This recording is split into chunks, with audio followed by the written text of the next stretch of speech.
ఆరాధనతో ముగిస్తాం మనం.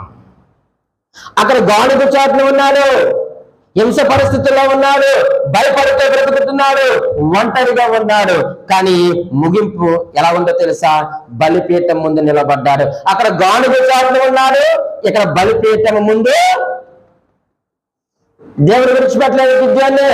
ఈరోజు నిన్ను నన్ను కూడా విడిచిపెట్టడు ప్రియమైన వాళ్ళారా. నీ ఆందోళన తీసివేసి ఆరాధనిస్తాడు. నువ్వు గానుగ చాటున ఉన్నావు, ఒంటరిగా ఉన్నావు, చీకటిలో ఉన్నావు, ఆయనకు సమీపంగా వస్తే నిన్ను బలిపీఠం ముందు నిలబెట్టేటువంటి దేవుడు నా దేవుడు.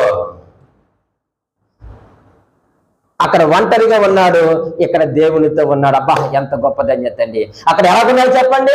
ఒంటరిగా ఉన్నాడు, ఒక్కడే ఉన్నాడు, ఒక్కడే ఆ యొక్క గోధుమలను దొల్లగొడుతున్నాడు. కానీ ఇక్కడ ఎవరితో ఉన్నాడు చెప్పండి?